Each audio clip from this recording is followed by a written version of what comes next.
আজি আমি আলোচনা কৰিবলৈ ওলাইছোঁ এইচএছ ছেকেণ্ড ইয়াৰৰ এডভান্স এছামিছৰ চিলেবাছখনৰ বিষয়ে। স্ক্ৰীনত তোমালোকে দেখা পাইছা এডভান্স এছামিছৰ চিলেবাছখন। চিলেবাছখন টোটেল 7টা ইউনিটত ভাগ কৰি দিয়া হৈছে। 7টা ইউনিট আছে।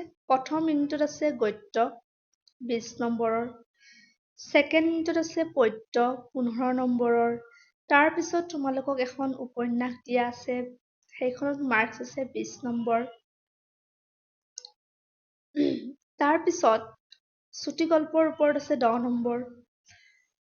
সাহিত্য সমালোচনা দিয়া আছে 5 নম্বৰ ইউনিটত, তাতে আছে 10 নম্বৰ। অলংকাৰ আছে, অলংকাৰত আছে 10 নম্বৰ।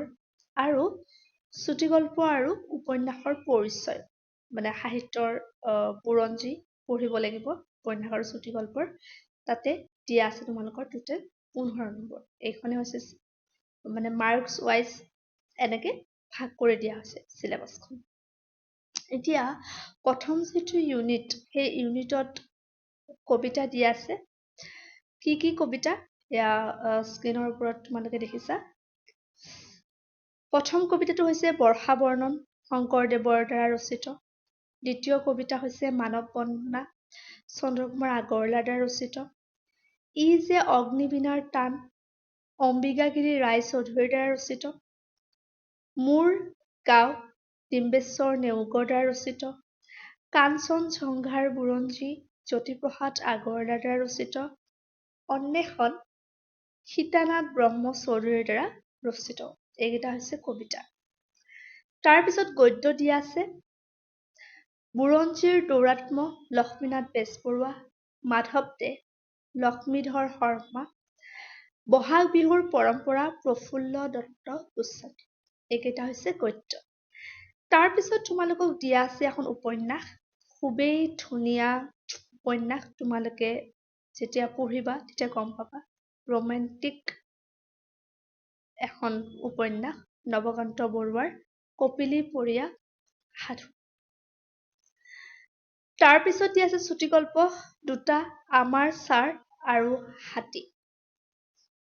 আমাৰ ছাৰ আৰু হাতী চুটিগল্প দুটা দিয়া আছে। আমাৰ ছাৰৰ চুটিগল্পটো হৈছে যোগেশ দাসৰ, আৰু হাতী চুটিগল্পটো হৈছে হোমেন বৰগোহাঁইৰ। খুবেই সুন্দৰ চুটিগল্প দুইটাই। তাৰপিছত সাহিত্য সমালোচনা আছে, চুটিগল্প আৰু উপন্যাস।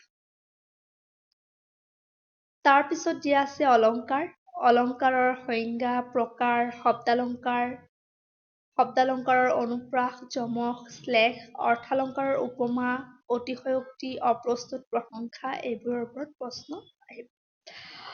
তাৰপিছত 7 নম্বৰ ইউনিটত দিয়া আছে অসমীয়া সাহিত্যৰ বুৰঞ্জী, অসমীয়া চুটিগল্প আৰু উপন্যাসৰ পৰিচয়।